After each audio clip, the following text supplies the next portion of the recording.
Today we are going to discuss about measures of dispersion from Business Statistics Unit 3 for all the BCom students. Coming to the meaning of dispersion, dispersion is nothing but the variation or measuring the variation between two or more series. So రెండు లేదా అంతకన్నా ఎక్కువ ఉన్న series కానీ లేదా ఒక సిరీస్లో మనకుండే వాల్యూస్ని కానీ వాల్యూస్ యొక్క డిఫరెన్స్ని కానీ ఐడెంటిఫై చేయడాన్ని మనం డిస్పర్షన్ అంటాం. ఇంకో రకంగా డిస్పర్షన్ అంటే ఏంటి అంటే మనకి ఏవైతే సిరీస్ ఉన్నాయో అంటే 2, 4, 6, 7 అలాగే మనకి ఏవైతే సిరీస్ ఉన్నాయో వాటి యొక్క యావరేజ్ అంటే 2 + 4 + 6 డివైడెడ్ బై 3 వేసినప్పుడు మనకు ఒక యావరేజ్ వాల్యూ వస్తుంది, దట్ ఈజ్ 4. సో ఆ 4కి అంటే వచ్చిన యావరేజ్కి ఉన్న సిరీస్కి డిఫరెన్సియేషన్ ఎంత అంటే 4కి 2కి 4కి 6కి ఉన్న డిఫరెన్స్ ఎంత, ఆ డిఫరెన్స్ని మెజర్ చేయడాన్ని అంటే యావరేజ్కి అలాగే సైజ్ ఆఫ్ ద ఐటమ్స్కి ఆర్ అబ్జర్వేషన్స్కి ఏమైతే డిఫరెన్స్ ఉండిందో ఆ డిఫరెన్స్ని ఐడెంటిఫై చేయడాన్ని మెజర్ చేయడాన్ని మనం ఏమంటాం నాన్న డిస్పర్షన్ అంటాం. దాన్నే మెజరింగ్ ఆఫ్ డిస్పర్షన్ అని అంటాం. సో ఎందుకు చేస్తాము ఈ డిస్పర్షన్ అనేది చూడండి, to determine the reliability of an average. అంటే మనం చేసిన యావరేజ్ వాల్యూ అది వచ్చింది కరెక్ట్గా వచ్చిందా రాలేదా అని దాన్ని డిటర్మైన్ చేస్తాం. అంటే ఆ రిలయబిలిటీ ఏమైతే ఉందో అది కరెక్ట్గా వచ్చిందా లేదా, రాంగ్ చూపిస్తుందా రైట్ చూపిస్తుందా అని ఐడెంటిఫై చేయడం కోసం మనం మెజర్ చేస్తాం.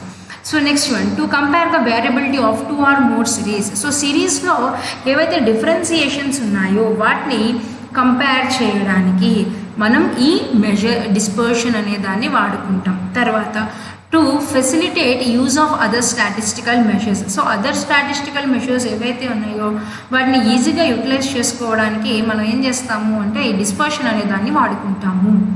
Next, to serve as a basis for control of the variability. So మనకి ఈ వేరియేషన్స్ ఏవైతే వస్తున్నాయో ఈ డిఫరెన్స్లు ఏవైతే వస్తున్నాయో అవి ఎందుకు వస్తున్నాయి, వాటి యొక్క రీజన్ ఏమిటి అని ఐడెంటిఫై చేసి ఆ ప్రాబ్లమ్ని సాల్వ్ చేయడమే ఈ డిస్పర్షన్ యొక్క main objective. So these are the objectives of dispersion. So coming to the next one, properties of a good measures of dispersion. So ఈ డిస్పర్షన్ యొక్క ప్రాపర్టీస్ ఎలా ఉంటాయి ఆర్ క్యారెక్టరిస్టిక్స్ ఎలా ఉంటాయి అంటే చూడండి, సింపుల్ టు అండర్స్టాండ్.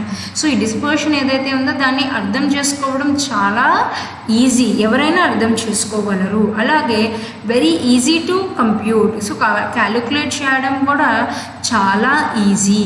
అలాగే రిజిడ్లీ డిఫైన్డ్. సో అది ఏదైతే అవుట్పుట్ ఇస్తుందో అది కరెక్ట్ అవుట్పుట్ అనేది ప్రొవైడ్ చేస్తుంది. So based on each and every item of distribution. So ఈ డిస్పర్షన్ మనం క్యాలిక్యులేట్ చేసేటప్పుడు ఒక ఐటమ్ని తీసుకొని ఇంకో ఐటమ్ని వదిలేసి అలా క్యాలిక్యులేట్ చేయము. ఉన్న అన్ని వాల్యూస్ని మనం ఏం చేస్తాము, ఇన్వాల్వ్ చేస్తాము. Next, sample stability. సో మనం ఏదైతే డేటా తీసుకుంటున్నామో అది స్టెబిలైజ్ చేస్తుంది.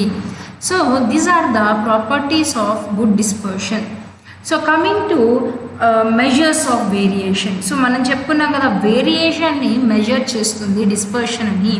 సో ఆ వేరియేషన్ని మెజర్ చేయడానికి 2 waysలో దాన్ని క్యాలిక్యులేట్ చేయొచ్చు. First one was absolute measure, second one was relative measure. So absolute measure అంటే ఏంటి అంటే డిస్పర్షన్ మనం క్యాలిక్యులేట్ చేయడం వల్ల మనకు వచ్చిన అవుట్పుట్ని గనక మనం కరెక్ట్ టర్మ్స్లో గనక దాన్ని డిఫైన్ చేస్తే, అంటే చూడండి, the dispersion results are expressed in terms of the amount of variation that is in original units. అంటే ఆ వేరియేషన్ ఏదైతే ఉండిందో దాన్ని ఒరిజినల్ యూనిట్స్లో కనుక డిఫైన్ చేస్తే దాన్ని మనం ఏమంటాము, అబ్సల్యూట్ మెజర్ అంటాం. అదే రిలేటివ్ మెజర్ అంటే ఏంటి అంటే ఏదైతే మనం ఇవాల్యుయేట్ చేస్తామో అది మనకి పర్సంటేజెస్ గాను రేషియోస్ గాను ఒకవేళ డేటా ఎక్స్ప్రెస్ చేస్తే దాన్ని మనం ఏమంటాము అంటే రిలేటివ్ మెజర్ అంటాం. దానికి ఇంకో పేరు ఏంటి అంటే కోఫిషియంట్ ఆఫ్ డిస్పర్షన్ అంటాం. సో రిలేటివ్ మెజర్ అన్న అంటాం లేదా కోఫిషియంట్ అంటాం. అంటే మనం ఏదైతే మెజర్ చేస్తున్నామో ఒరిజినల్ యూనిట్స్లో రాదు, చేంజ్ అయ్యి వస్తుంది. అంటే పర్సంటేజెస్ లాగానో రేషియో లాగానో వస్తే దాన్ని మనం ఏమంటాము, కోఎఫిషియంట్ అంటాం లేదా రిలేటివ్ మెజర్ అని అంటాం. అంటే మనకి వేరియేషన్ ఏదైతే ఉందో ఆ వేరియేషన్ని 2 రకాలుగా ఎక్స్ప్రెస్ చేయొచ్చు. That is absolute measure, second one was relative measure. So coming to the next part, types or methods of dispersion, అంటే డిస్పర్షన్లో ఎన్ని రకాలుగా చేయొచ్చు ఆర్ ఎలాగ దాన్ని డిస్ప్లే చేయొచ్చు అనడానికి మనకి 4 టైప్స్ ఉన్నాయి నాన్న. First one that was range, second one was quartile deviation, third one was mean deviation, and the final one was standard deviation. Coming to the range, ఈ రేంజ్ అనేది మనకేం కొత్త పదం కాదు, మనం ఈ రేంజ్ అనే దాన్ని చాలాసార్లు యూజ్ చేస్తూ ఉంటాం. సో రేంజ్ అంటే ఏంటి అంటే మనకిచ్చిన అబ్జర్వేషన్స్ ఎక్కడ స్టార్ట్ అయ్యి ఎక్కడ దాకా ఉన్నాయి, అంటే what was the starting point and what was the ending point, in between మనకి ఎన్ని వాల్యూస్ ఉన్నాయి అని డినోట్ చేసే దాన్ని మనం ఏమంటాము అంటే రేంజ్ అని అంటాం. అలా డినోట్ చేసేదాన్ని మనం ఏమంటాం, రేంజ్ అని అంటాము. అయితే రేంజ్ని ఇక్కడ ఎలా డిఫైన్ చేశారు అంటే difference between the largest and the smallest value of the variable. So largest value ఏదైతే ఉండిందో అలాగే స్మాలెస్ట్ వాల్యూ ఏదైతే ఉండిందో ఆ రెండింటి యొక్క డిఫరెన్స్, అంటే చెప్పుకున్నాం కదా స్టార్టింగ్ పాయింట్ ఇంకా ఎండింగ్ పాయింట్ ఉంటుంది, ఆ రెండింటి మధ్యలో ఉన్న వాల్యూస్ ఏవైతే ఉన్నాయో వాటిని మనం ఏమని చెప్తున్నాం నాన్న, రేంజ్ అని చెప్తున్నాం. అయితే రేంజ్ ఎలా క్యాలిక్యులేట్ చేస్తాము అంటే L minus S అంటే largest observation minus smallest observation చేస్తే మనకి రేంజ్ ఆఫ్ ద అబ్జర్వేషన్స్ అనేవి వస్తాయి. నెక్స్ట్ రేంజ్ అనేది అబ్సల్యూట్ మెజర్ నాన్న. అదే రేంజ్కి రిలేటివ్ మెజర్ వేస్తే దాన్ని ఏమంటాము అంటే కోఎఫిషియంట్ ఆఫ్ రేంజ్ అంటాం. అంటే అబ్సల్యూట్ మెజర్ ఏమో రేంజ్, రిలేటివ్ మెజర్ ఏమో కోఎఫిషియంట్ ఆఫ్ రేంజ్. సో ఏం చేస్తారు ఈ కోఎఫిషియంట్ ఆఫ్ రేంజ్లో అంటే కంపారిజన్ అనేది చేస్తారు. సో ఎలా డిఫైన్ చేస్తాము అంటే coefficient of range equal to L minus S divided by L plus S, L minus S divided by L plus S కింద మనం కోఎఫిషియంట్ ఆఫ్ రేంజ్ని డినోట్ చేస్తాం. Next quartile deviation. So quartile deviation అంటే మనం ఎందుకు study చేస్తామంటే చూడండి నాన్న, మనం మీడియన్ ఏదైతే చేస్తాం, మీడియన్ 3 మనకు తెలుసు. సో మీడియన్ ఏదైతే ఉంటుందో, మీడియన్ అంటే ఏం చెప్పుకున్నాము, mid value of the observation. అంటే మనకున్న డేటాని 2 పార్ట్స్ కింద బైఫర్కేట్ చేసింది, మనకున్న డేటాని 2 పార్ట్స్ కింద బైఫర్కేట్ చేసి ఆ 2 పార్ట్స్లో యొక్క మధ్యలో వాల్యూ ఏదైతే ఉందో దాన్ని మనం ఏమంటాం, మీడియన్ అంటాం. అయితే క్వార్టైల్ డీవియేషన్కి మీడియన్కి ఏంటి డిఫరెన్స్ అంటే చూడండి. సో ఈ మీడియన్ చేసినప్పుడు ఉన్న డేటా 2 పార్ట్స్ కింద బైఫర్కేట్ అవుతుంది. సో అలాగ 2 పార్ట్స్ కింద బైఫర్కేట్ అయిన డేటా యొక్క యావరేజ్, ఆ 2 పార్ట్స్ యొక్క యావరేజ్ ఏదైతే ఉంటుందో ఆ యావరేజ్ని, ఆ డిఫరెన్సెస్ని స్టడీ చేయడాన్ని మనం ఏమంటాం, క్వార్టైల్ డీవియేషన్ అంటాం. Quartile deviation. లేదా క్వార్టైల్ డీవియేషన్ ఇంకో రకంగా మనం ఎలా చెప్పుకోవచ్చు అంటే ఫస్ట్ క్వార్టైల్కి థర్డ్ క్వార్టైల్కి ఏదైతే డిఫరెన్స్ ఉందో, ఫస్ట్ క్వార్టైల్కి థర్డ్ క్వార్టైల్కి ఏదైతే డిఫరెన్స్ ఉందో ఆ డిఫరెన్స్ని మనం ఏమని డినోట్ చేస్తున్నాము, క్వార్టైల్ డీవియేషన్. అసలు క్వార్టైల్ అంటే ఏంటి అంటే ఒక సపోజ్ క్వార్టర్ అంటే తెలుసు, ఇప్పుడు పిజ్జా ఉంది, ఇట్స్ సర్కిల్, దాన్ని 4 క్వార్టర్స్ కింద కట్ చేస్తాం, అంటే 4 పీసెస్ కింద కట్ చేస్తారు. సో ఆ ఒక్కొక్క పార్ట్ని మనం ఏమంటాం, క్వార్టర్ అంటాం. అలాగే క్వార్టైల్ అంటే ఉన్న డేటాని 4 ముక్కలుగా కట్ చేస్తుంది, 4 ముక్కలుగా ఆర్ 4 పార్ట్స్గా కట్ చేస్తుంది. అంటే ఒక్కొక్క పార్ట్లో ఒక్కొక్క పార్ట్లో 4 అబ్జర్వేషన్స్ ఉంటాయి. సో ఆ 4 అబ్జర్వేషన్స్ ఏమైతే ఉన్నాయో 4 ఈక్వల్ పార్ట్స్ కింద డివైడ్ చేసిన వాటిని మనం ఎలా డినోట్ చేస్తాము అంటే Q1, Q2, Q3 కింద డినోట్ చేస్తాం. Quartile 1, quartile 2, quartile 3 and quartile 4, ఇలాగా మనం 4 క్వార్టైల్స్గా వాటిని డినోట్ చేస్తాం. అయితే ఈ 4 క్వార్టైల్స్లో ఉన్న డిఫరెన్సెస్ని, అంటే first quartile last quartile or ఏదో ఒక 2 క్వార్టైల్స్ మధ్యలో ఉన్న డిఫరెన్స్ని ఐడెంటిఫై చేయడాన్ని మనం ఏమంటాము, క్వార్టైల్ డీవియేషన్ అంటాం. అయితే ఈ క్వార్టైల్స్ని ఎలా క్యాలిక్యులేట్ చేస్తాము అంటే చూడండి, Q1 అంటే ఫస్ట్ క్వార్టైల్ అని అర్థం, Q2 అంటే సెకండ్, Q3 అంటే థర్డ్, Q4 అంటే 4th క్వార్టైల్. సో వాటిని ఎలా డినోట్ చేస్తాము అంటే Q1 ఈక్వల్ టు n+1/4 అంటే n+1/4 వేయగా ఏదైతే వాల్యూ వస్తుందో దాన్ని ఫస్ట్ క్వార్టైల్ అంటాం.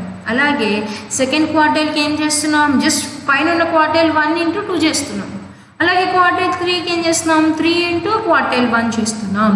చేయగా మనకి ఏమొస్తాయి అంటే క్వార్టైల్ వాల్యూస్ అనేవి వస్తాయి. ఇవన్నీ ఏంటివి, అబ్సల్యూట్ మెజర్స్. అదే మనం relative measure of quartile deviation చేస్తే ఏమొస్తుంది నాన్న, కోఎఫిషియంట్ ఆఫ్ క్వార్టైల్ డీవియేషన్ వస్తుంది. అంటే relative measure of quartile deviation అనేది వస్తుంది.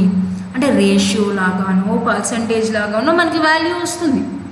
సో ఎలా క్యాలిక్యులేట్ చేస్తాము, coefficient of quartile deviation equal to Q3 - Q1 divided by Q3 + Q1 చేస్తాం. సో ఇదేంటి మనకి క్వార్టైల్ డీవియేషన్, అలాగే coefficient of quartile deviation. Coming to the next type, that is mean deviation. So mean deviation అంటే ఏం లేదు నాన్న, మనకి averages ఉంటాయి. అంటే మీన్ అని, మీడియన్ అని, మూడు యావరేజ్లు ఉంటాయి మనకి. సో ఆ 3 యావరేజెస్లో వచ్చిన డీవియేషన్స్ ఏవైతే ఉంటాయో, అంటే ఆ 3 అర్థమెటిక్ యావరేజెస్ అని అంటాం నాన్న. సో అర్థమెటిక్ యావరేజ్ యొక్క డీవియేషన్ని ఏమైతే ఉన్నాయో వాటిని మెజర్ చేయడాన్ని మనం ఏమంటాం, మీన్ డీవియేషన్ అంటాం. కానీ అంటాము, లేదా దానికి ఇంకొక పేరు కూడా ఉంది నాన్న, దాన్ని ఏమంటాము అంటే యావరేజ్ డీవియేషన్ అంటాం. మీన్ డీవియేషన్ అంటాం, లేదా యావరేజ్ డీవియేషన్ అంటాం. సో చూడండి, మీన్ డీవియేషన్ అంటే it is defined as the arithmetic average of the deviation of the various items of a series computed from the, అంటే వేరియస్ ఐటమ్స్ అంటే mean, median 3 చేయగా మనకు answers ఏవైతే వచ్చినాయో వాటిల్లో ఉండే వేరియేషన్స్ ఏంటి, వాటిల్లో ఉండే డీవియేషన్స్ ఏంటి, డిఫరెన్సెస్ ఏంటి అన్నది స్టడీ చేస్తే దాన్ని మనం ఏమంటాము, మీన్ డీవియేషన్ అని అంటాం. లేదా దాన్ని ఇంకోటి ఏమంటాము, యావరేజ్ డీవియేషన్ అంటాం. సో ఆ మీన్ డీవియేషన్ యొక్క కోఎఫిషియంట్, మీన్ డీవియేషన్ యొక్క రిలేటివ్ మెజర్ని మనం ఏమంటాము, కోఎఫిషియంట్ ఆఫ్ మీన్ డీవియేషన్ అనేది అంటాము. Coefficient of mean deviation. So ఆ కోఎఫిషియంట్ ఆఫ్ మీన్ డీవియేషన్ని మనం ఎలా క్యాలిక్యులేట్ చేస్తాము, mean deviation divided by mean కింద క్యాలిక్యులేట్ చేస్తాం. సో కోఎఫిషియంట్ ఆఫ్ మీడియన్ ఎలా చేస్తాము, mean deviation divided by mean or mean deviation divided by median. అంటే మనం మీన్ యొక్క వాల్యూని క్యాలిక్యులేట్ చేస్తుంటే డివైడెడ్ బై మీన్ వేస్తాం, లేదా మీడియన్ యొక్క వాల్యూని మనం డిఫైన్ చేస్తుంటే డివైడెడ్ బై మీడియన్ వేస్తాం.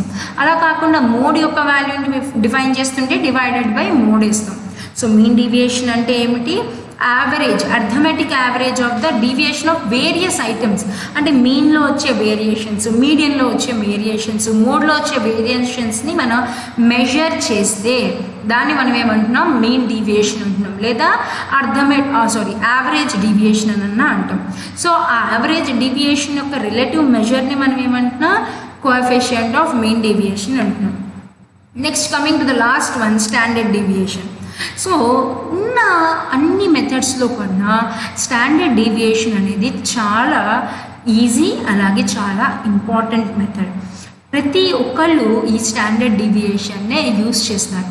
ఎందుకంటే ఈ స్టాండర్డ్ డీవియేషన్ అనేది క్యాలిక్యులేట్ చేయడం చాలా ఈజీ నాన్న, ఎవరైనా చేయగలరు. మీన్ క్యాలిక్యులేట్ చేయడం వచ్చిన ప్రతి ఒక్కళ్ళు ఏం చేయొచ్చు, స్టాండర్డ్ డీవియేషన్ అనే దాన్ని క్యాలిక్యులేట్ చేయొచ్చు. అంత సింపుల్ అండ్ అంత ఈజీగా అండర్స్టాండ్ అవుతుంది. అందుకే ఈ స్టాండర్డ్ డీవియేషన్ అనే దాన్ని చాలామంది చాలా రకాలుగా వాడుతూ ఉంటారు.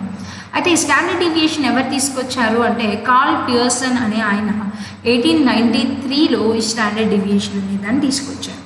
అయితే ఏంటి స్టాండర్డ్ డీవియేషన్, ఎలాగ దీని డెఫినేషన్ ఏంటి అంటే చూడండి, it is defined as the square root of the arithmetic mean of the squares of the deviation of the values taken from the mean. అంటే మనకి మీన్ క్యాలిక్యులేట్ చేయగా ఏవైతే వాల్యూస్ వస్తాయో, మనం మీన్ క్యాలిక్యులేట్ చేయగా ఏవైతే వాల్యూస్ వస్తాయో వాటికి స్క్వేర్ రూట్ వేయడం, వేయడాన్ని మనం ఏమంటాము, స్టాండర్డ్ డీవియేషన్ అంటాం. వాటికి స్క్వేర్ రూట్ వేయడాన్ని ఏమంటాము, స్టాండర్డ్ డీవియేషన్ అంటాం. అయితే ఈ స్టాండర్డ్ డీవియేషన్ని మనం ఎలా డినోట్ చేస్తాము అంటే సిగ్మా కింద డినోట్ చేస్తాం. ఇక్కడ చూడండి, మనం సిగ్మా అంటే ఇలా ఉందనుకోండి, దాన్ని మనం ఏంటి, సిగ్మా అని డినోట్ చేస్తాం. సో స్టాండర్డ్ డీవియేషన్ అంటే సిగ్మా. సో దానికి ఫార్ములా ఏంటి అంటే చూడండి, square root of summation x minus x bar whole square by n, summation x minus x bar whole square by n వేస్తే మనం దాన్ని ఏమంటాం స్టాండర్డ్ డీవియేషన్ అని అంటాం. అదే కోఫిషియంట్ అంటే relative measure of standard deviation. Coefficient అంటే relative measure of standard deviation. So దాన్ని ఎలా డినోట్ చేస్తాము, coefficient of standard deviation equal to standard deviation by x, standard deviation by x ఇలా డినోట్ చేస్తే దాన్ని ఏమంటాం కోఫిషియంట్ ఆఫ్ స్టాండర్డ్ డీవియేషన్ అంటాం. సో ఇది వచ్చేసి మనకి స్టాండర్డ్ డీవియేషన్, దాని కోఫిషియంట్. అయితే స్టాండర్డ్ డీవియేషన్కి రకరకాలైన ఫార్ములాస్ ఉన్నాయి మనం, అవి చూడండి. అంటే దానికి దాని యొక్క కోఫిషియంట్కి. సో చూడండి, యాక్చువల్ మీన్ మెథడ్ అని అజ్యూమ్డ్ మీన్ మెథడ్ అని మనకి రెండు మెథడ్స్ ఉంటాయి. స్టాండర్డ్ డీవియేషన్లో రెండు మెథడ్స్ ఉంటాయి. ఒకటి యాక్చువల్ మీన్ మెథడ్, ఇంకోటి assumed mean method. So actual mean method అంటే ఏం లేదు నాన్న, ఒరిజినల్గా నార్మల్గా మీన్ ఎలా క్యాలిక్యులేట్ చేస్తామో అలా క్యాలిక్యులేట్ చేసి తీసుకున్న వాల్యూస్కి స్క్వేర్ రూట్ వేస్తే దాన్ని మనం ఏమంటాము యాక్చువల్ మీన్ మెథడ్ అంటాం. అది అజ్యూమ్డ్ మీన్ మెథడ్ అంటే మనం ఒక వాల్యూని అజ్యూమ్ చేసుకుంటాం, అజ్యూమ్ చేసుకుని మనం కనుక మీన్ క్యాలిక్యులేట్ చేస్తే దాన్ని అజ్యూమ్డ్ మీన్ అంటాం. అలా వచ్చిన అజ్యూమ్డ్ మీన్కి మనం కనుక స్టాండర్డ్ డీవియేషన్ క్యాలిక్యులేట్ చేస్తే దాన్ని మనం ఏమంటాం అజ్యూమ్డ్ మీన్ మెథడ్ అంటాం. అయితే ఫార్ములా చూడండి, యాక్చువల్ మీన్ మెథడ్కి ఇందాక మనం ఏవైతే మీన్ ఫార్ములా చెప్పుకున్నాము అంటే root of summation x minus x bar whole square by n. అది ఎప్పుడు నా ఇండివిజువల్ సిరీస్ అయితే. అదే డిస్క్రీట్ కానీ కంటిన్యూస్ కానీ అయితే చూడండి మనకి సమ్మేషన్ ఎఫ్ అనేది వస్తుంది. ఎఫ్ అంటే ఏంటన్నా ఫ్రీక్వెన్సీ. అంటే మనం డిస్క్రీట్ సిరీస్లో కంటిన్యూస్ సిరీస్లో ఫ్రీక్వెన్సీ అనే దాన్ని ఒకదాన్ని ఐడెంటిఫై చేస్తాం. సో ఆ రెండింటి యొక్క డిఫరెన్స్, ఇండివిజువల్ సిరీస్లో ఫ్రీక్వెన్సీ ఉండదు, డిస్క్రీట్ అండ్ కంటిన్యూస్లో ఫ్రీక్వెన్సీ అనేది ఉంటుంది. అలా ఉన్నదాన్ని డిఫరెన్స్ చేసుకుంటాం ఫ్రీక్వెన్సీ ద్వారా. సో యాక్చువల్ మీన్లో మనం ఒరిజినల్ మీన్కి క్యాలిక్యులేట్ చేసిన వాల్యూస్ తీసుకుంటాం. అదే అజ్యూమ్డ్ మీన్ అనుకోండి, మనం ఒక వాల్యూని ఏదో ఒక దాన్ని అజ్యూమ్ చేసుకొని దాని నుంచి మీన్ క్యాలిక్యులేట్ చేస్తే దాన్ని మనం ఏమంటాం నాన్న అజ్యూమ్డ్ మీన్ అని అంటాం. సో ఇది మనకి డిస్పర్షన్. సో డిస్పర్షన్ అంటే ఏం చెప్పుకున్నాం, difference between the observation, scatterness between the observation. So దాన్ని మనం డిస్పర్షన్ అంటాం. ఓకే కదా. సో దాంట్లో రకరకాల మెథడ్స్ చూసాం. రేంజ్ అన్నాం, స్టాండర్డ్ డీవియేషన్ అన్నాం, క్వార్టైల్ డీవియేషన్ అన్నాం, మీన్ డీవియేషన్ అన్నాం. ఇలాగా డిఫరెంట్ డీవియేషన్స్ని ఐడెంటిఫై చేయడాన్ని మనం డిస్పర్షన్ అంటాం. సో ఇది ఓవరాల్గా మన chapter 3 dispersion. So thank you.